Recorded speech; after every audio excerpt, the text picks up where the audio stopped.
Hey everyone, this is Greg from Fulfill.com. We're continuing our series on interviewing logistics leaders in the industry. And today we have Brandon Luft from Shipfusion, who is under a couple feet of snow here recently. But Brandon, how you doing besides all the snow where you're at? Trying to keep my head above water, or I should say above snow. So we're navigating some different elements, which is what we're used to here at Ship Fusion. So we're good to go. I'm excited to talk to you about Shipfusion and how you guys have just become such a leader in the industry. And I really want to start from the beginning here. So, if you can tell me the story behind Shipfusion and what sparked the idea or led you to where you are today. Once upon a time, I was in law school, law and business school, training to be a corporate lawyer. Started going down that route for a couple months, and I got connected with this group of entrepreneurs that had launched an interesting business actually in the textbook space. They were renting, buying, selling textbooks to students in Canada and the US, and they were looking for a full-time CEO. So at the same time, I was looking to get out of law. And so our roads crossed and we decided to embark on a journey together. So I joined that textbook company. This is around 2012. We ran that for a year or two. No surprise, not the sexiest industry, not a ton of new investment going in there, but we did have a nice business. It was a growing e-commerce business, and we had built our own website and our own checkout. This was still early days of Shopify where people were still building custom sites. And what we noticed after a year or two was the books were really building up. Our small couple hundred square foot space was getting filled to the ceiling with books. And we decided, what would this look like to outsource our own fulfillment? So we started doing the rounds, taking calls with different warehousing companies, with Amazon, seeing who could take these books off our hands, who could integrate into our website and do what we needed to do to let go of this operational piece. And in that journey, we noticed a huge gap in the market. We found a lot of the companies we were speaking to had a very old school view of logistics. Even Amazon was still figuring things out on the FBA side. And we really started to think to ourselves, given all the momentum in e-commerce, all the new companies, all the new brands, Shopify's growth, we really saw a huge gap in the market around e-commerce fulfillment. And after having some really heated, interesting conversations with our investors and our shareholders, we really laid the foundation to pivot to a new company that would use our own e-commerce experience, our own technical expertise to start a new e-commerce company that really could understand the needs and the requirements of these new e-commerce brands that were popping up. We knew the technology was weak in the space, but it wasn't just about technology. It was more around mindset. We knew that traditional logistics didn't understand the new e-commerce brand. They didn't understand the mentality, the culture, the requirements they were going to need. And from there, we really decided to put all of our chips in and do this pivot and become an e-commerce fulfillment business. So we started that around 2014, and 11, 12 years later, we're still going. And that early hypothesis, it wasn't exactly how we saw the market unfolding, but we were right on a lot of fronts. And that's really what gave us a market to kind of spread our wings and go down this path. It's super interesting, just your e-commerce background and having been there in the early days and just recognizing that gap and being able to fill it ultimately as the Shopify space and seller space was growing. And it's continued to grow over the past couple of years. So that being said, looking at how you are today and where you're at today, and the market has been pretty competitive. There's a lot of e-commerce focused 3PLs now. What truly makes ShipFusion unique, and how do you guys separate yourselves nowadays? Yeah, so like you said, it is a very competitive landscape. Not just that, it's a very wide landscape. So when you talk about who are our competitors? Well, when you break it down, there really are hundreds, if not thousands, because any company with any sort of warehouse and any desire to do this type of work could potentially be a competitor, could potentially be someone that could service one of the clients that we service. I think what makes ShipFusion interesting is when you look at that spectrum of competition, on one end of the spectrum, you have your very mature logistics operators that have been in business for years, potentially decades, that have built great warehouses, great operational teams, have advanced certifications in their warehouse, know how to really run their operations, be accountable, really limit errors, have high efficiency. And that's one group of competitors on one side. On, let's say, the opposite end of the spectrum, you get into your very tech advanced 3PLs, ones that were built by some software engineers or key software engineers, really took a tech focus approach to this business, building out integrations, building out really cool features on dashboard, building, certain levels of WMS systems. And so I think where Shipfusion is really unique is that we've really invested our time, focus, and energy onto both ends of these spectrums. So on one hand, we are that tech innovative company. My co-founder Michael's a software engineer. Every single thing that happens in a Shipfusion warehouse comes from our software, our code. It's all been written by us in-house. On the flip side, we've invested and built out really state of the art facilities. Our Chicago facility is 380,000 square feet. Vegas is 250,000 square feet. Pennsylvania is 340,000 square feet. Collectively, we manage over a million square feet across North America. These are certified warehouses. They all have SQF certification. They all have temperature controlled areas. They have very strong operational teams. They run multiple shifts through the night, through weekends. And in that sense, we are a very traditional operational company. So when you put those two together, who's built their own tech and at the same time has invested this kind of effort into these warehouses, it starts to really reduce the number of competitors to, potentially single digit. When you layer in our approach to client success, which is every account gets a dedicated account manager, but beyond that, senior management is very involved with clients. We build relationships at the top level, making sure the clients are happy. When you put together the tech, the operations, the client success, I think we really stand out as a leader in the industry. And, if you ask why some of our top clients have been with us for years, why we're winning new clients all the time, it's really the way these three pillars come together that makes our offering quite different than anybody else. And I think that's a huge reason why we've had success in this industry. I think those three pillars are just strong foundational things that every brand is looking for as they're scaling and as their own market is super competitive. And so, switching the focus to brands selecting a 3PL, what are the most common pain points you see business struggling with before they partner with a logistics operation like yours? There's a lot of specific reasons why a client might be searching for a new 3PL. I'd say the most common theme has to do with trust. So, first of all, it's possible the trust has existed at some point, but it's been lost, or it's possible that trust was never created in the first place. And when I say trust, it ultimately comes down to, does the brand trust that the 3PL has what it takes in order to adapt to their growing needs through the length of the partnership? That trust can be lost at different points throughout that process, throughout the journey.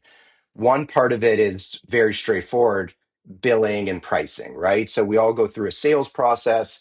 Rates are given, shipping rates, which can be very complicated and have a lot of layers to it. Pick and pack, storage, all those things going together.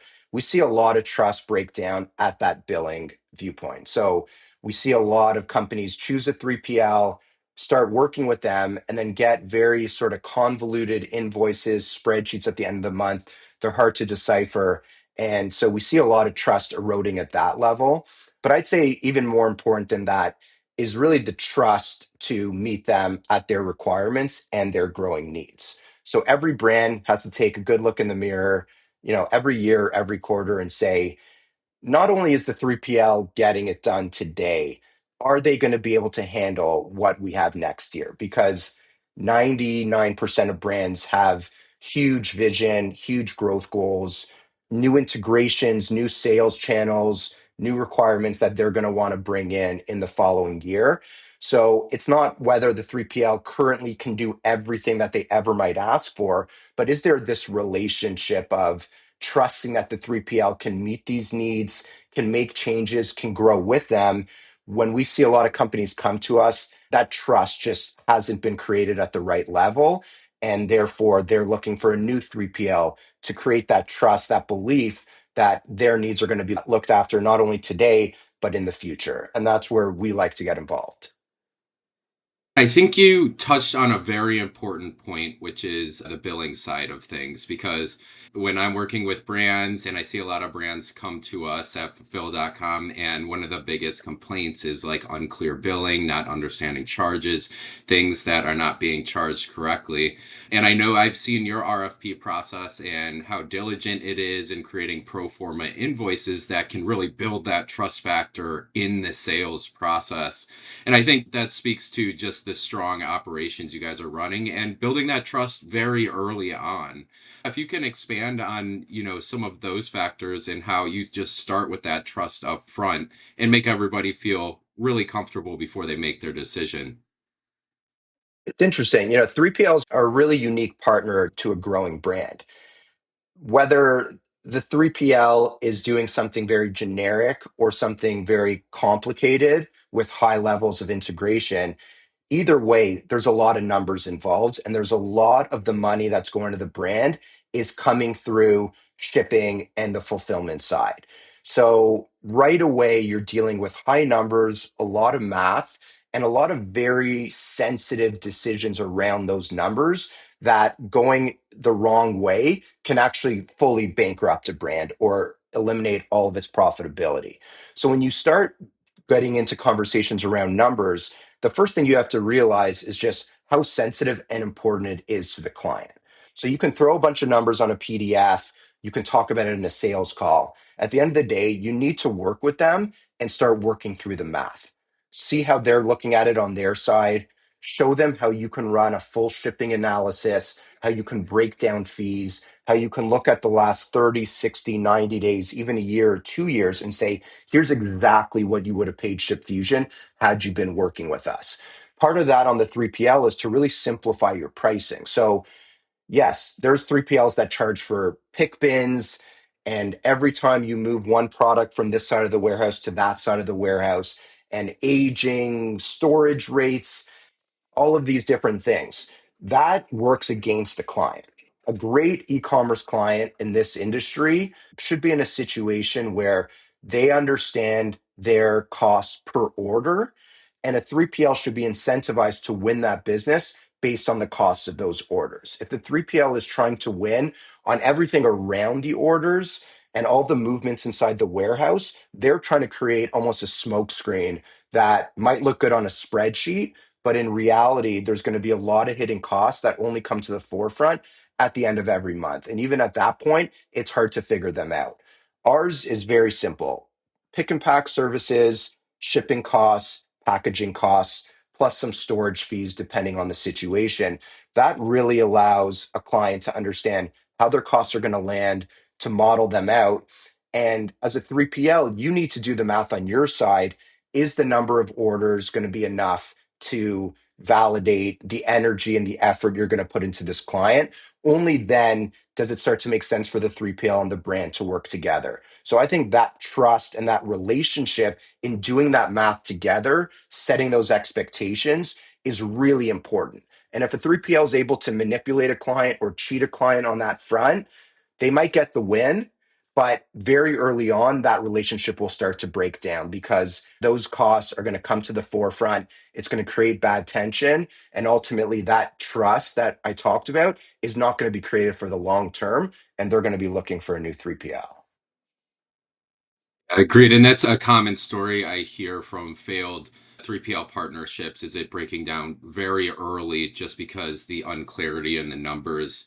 And collecting those numbers and collecting that information and talking about, cost to brands, we're sort of talking about technology here. And I know you guys have built your own technology, and I would love to hear a little bit more about your WMS technology, the technology that you guys are using in the warehouse, and how it can benefit a brand. So, our technology really stretches across three core areas. One is integrations. So, being able to connect sales channels to the 3PL so that we can see the orders and ship them out. The second is the dashboard that's being provided to the brand so that they're able to see what's going on in the warehouse. They're able to see their billing in real time, their inventory position. They're able to interact with our customer support through their dashboard. That's an important part. And the third part is the WMS. So, really, what powers our internal warehouses? All three of those are really important for the client to understand because they all help the client. The dashboard is key for that level of transparency. This is what they're going to be interacting with on any given day, understanding what's going on in the warehouse, being able to have some level of control over their orders, over reporting. So that's really critical. Integrations are obviously critical. More integrations means more ability to add sales channels. You would never want to hit a limitation with a 3PL because they just can't integrate into a new sales channel opportunity. And then finally, even on the WMS side, building our own WMS and running that out of all of our buildings, it gives us a huge level of customization and control within the warehouse. So when we get into special requirements, special instructions, different types of custom processes, that's critical that we're able to literally adapt our WMS to fit the needs of the client as needed. There's other great tech out there. Not everybody's built their own tech, and some of the tech that exists is fantastic. However, when you're in a situation where one tweak needs to be made to make an order flow slightly different for a client, that can be all the difference. Whereas we're able to build that ourselves with our internal team, roll it out across our warehouses, typically at no cost to the client because we're happy to add a capability to our software. That's where a lot of our clients have really enjoyed the journey with Shipfusion and that flexibility in having our own in-house engineering team. That's great having that flexibility. And yeah, you see it from 3PLs all the time where if they need a custom text solution, it costs X amount of development hours. But you have somebody like ShipFusion yourself who can invest that because they realize the growth potential by adding extra channels, adding extra features, just really helps both teams overall. And, I sort of want to switch gears into something it's kind of hard to quantify, but, cultural values and alignment. If you could speak to just some of the things culturally that sets you guys apart at Ship Fusion and sort of what you instill in your team, I think a lot of brands are looking towards that. So if you could speak to that, I think it would be great to share. Absolutely. And I think cultural fit is a huge factor in 3PLs and brands finding each other. Just like dating, you never know who's going to end up with who and who has chemistry with who. The only thing that I would say is where I see a lot of brands making some mistakes is in the 3PL selection process because what they want is they want this to be a very commodity driven kind of process, right? Give me your pick and pack price, give me your ship price. We'll put it on a spreadsheet, we'll see how it stacks up, and then we'll start negotiating. Totally understand the cost part. And there's elements of that that do make sense in a 3PL process. However, I would highly recommend to brands to take the opportunities to spend more time with the 3PL. Take the software demo, meet senior management team at the company. If we invite all of our brands in the sales process to have warehouse tours, right? And warehouse tours are critical because it's not just does the warehouse exist? Can I actually see it? Are you guys real? Which you should figure out. But on top of that, you learn so much culturally by taking that visit. What it's like to just coordinate a visit, the communications from the team. Once you're there, who do you meet? How are the people on the floor? Do they seem happy? How is management interacting with warehouse workers? What's the pace of the warehouse? Is it sloppy? Do the clients look well taken care of? There are so many things you can figure out from that visit. Unfortunately, some brands, and everybody's busy, and I can totally understand not wanting to get on a plane and go visit a warehouse, especially if you're making an assumption, hey, put the product in the box. There's nothing I need to see. There's so much more that goes on in a warehouse and for a 3PL. And spending time with the team, taking the time to see the warehouses, meet more members of the team, you should be encouraging that. You should take up a 3PL on its offer to meet more people and go out to the warehouse. You'll learn so much and you'll be in a much better position to make this super critical decision that you're trying to make. So I highly recommend you take the time to find that cultural fit, and you'll end up with a much better decision as a result. And at Shipfusion, I know you guys have dedicated account managers, and essentially, like, you have a resource that is you're going to be very closely tied with. They're almost a piece of your business at that point in time. And, having that close relationship, how do you guys adapt to things like peak season surcharges, unexpected disruptions, maybe a viral event, that's not uncommon. So, as you guys have that relationship with your dedicated account managers, how are you handling things like that?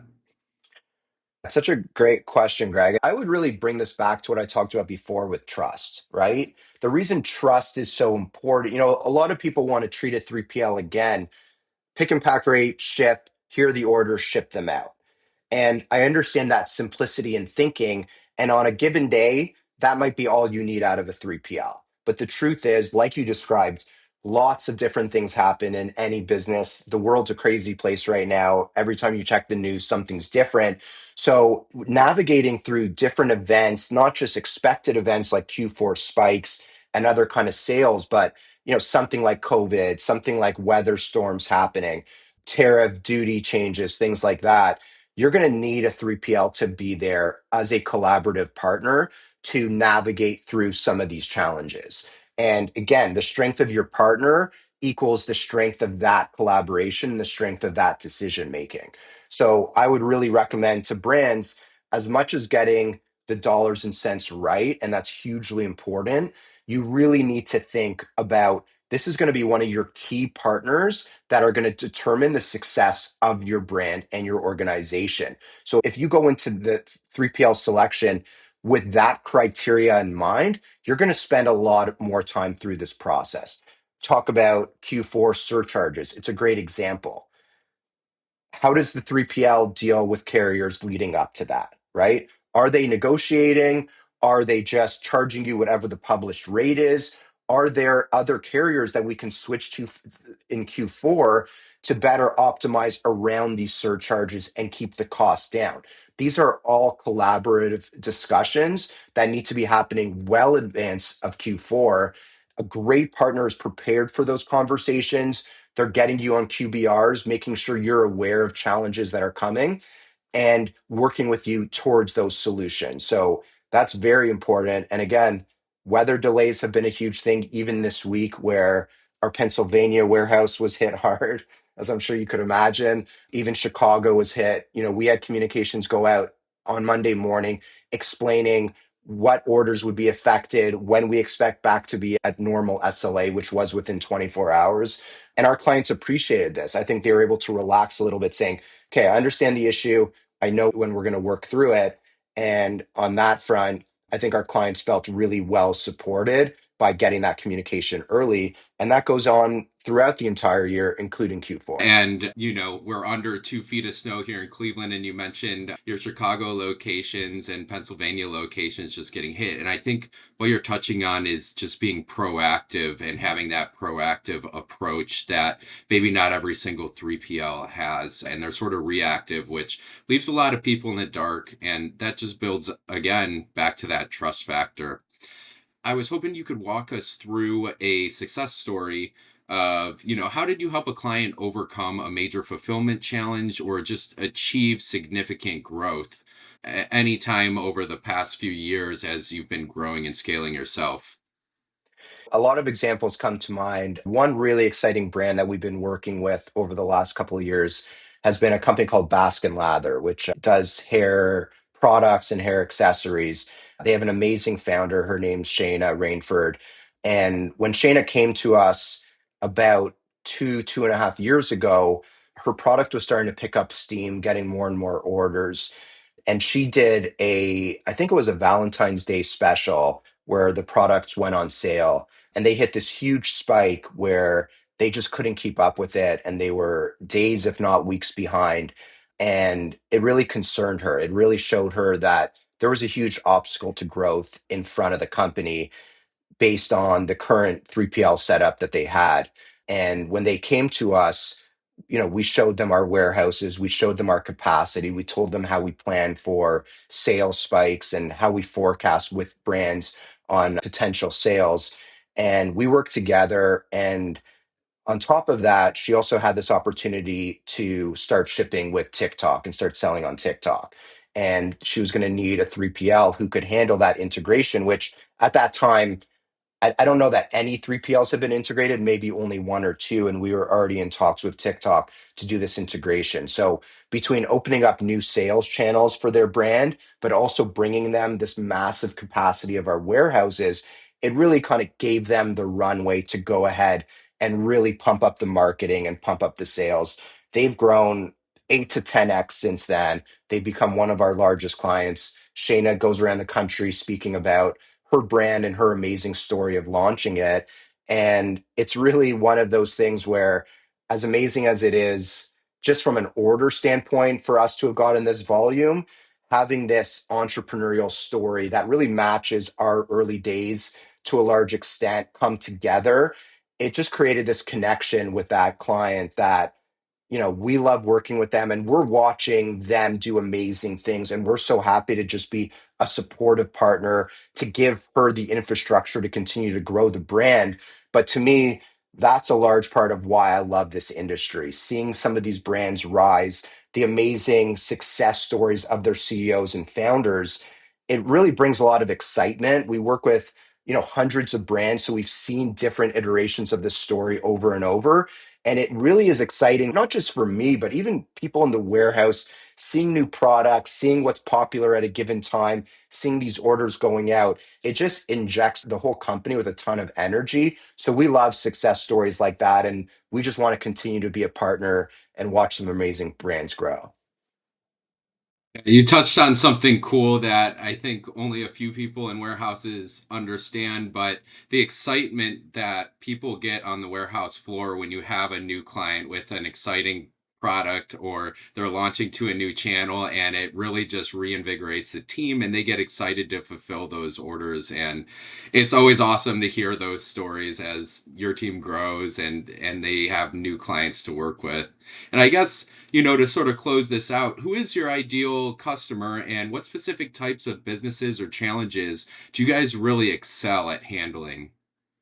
Yeah, so we definitely work with clients across different industries, but the most common themes are, first of all, we do typically work with lighter weight products. We're not shipping refrigerators here. We like lighter stuff. That's kind of what our staff are trained for, what our shelving and bins and boxes are all set up for.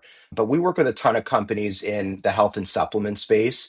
That's been a huge growth driver for us. We have advanced certification with our SQF certifications across all warehouses, which allow us to handle food related products.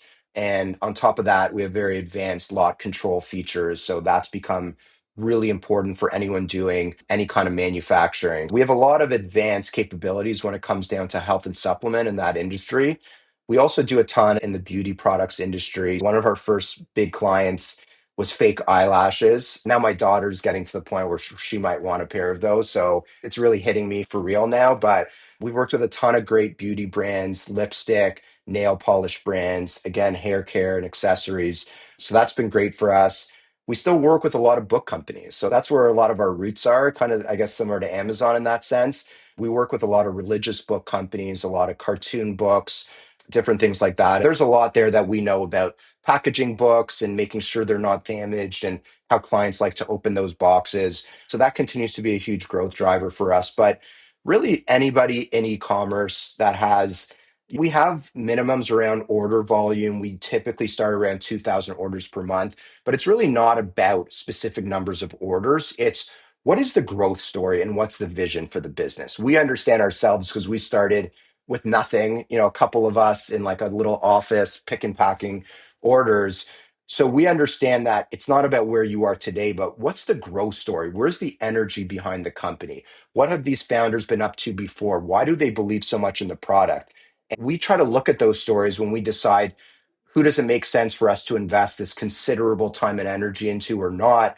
It all comes down to, what is the growth story? Do we want to be a part of it? Does it have the same spirit of our own company and our own growth trajectory? And when that comes together, it's really a magical feeling, because we are able to find a company that's on this trajectory. We know we can provide them with so much support. And we've seen clients grow from 1,000 orders to 100,000 orders per month, even to 200,000 orders per month. So, we just want to find these growing companies, give them our support, remove these barriers and obstacles to growth in front of them, and give them this runway to grow on. If we can do that, we're going to see wins. We could see different results, but we're putting our chips behind the best stories. And if those come together, I think there's a lot of success for everyone involved. Thank you so much, Brandon, for your time and sharing that with us. Brands, as you're watching this, make sure you go to Shipfusion, check them out for world-class fulfillment experiences. And Brandon, we'll talk to you again soon. Thanks, Greg. Appreciate it. Alrighty, we'll Take see ya. care. Bye bye.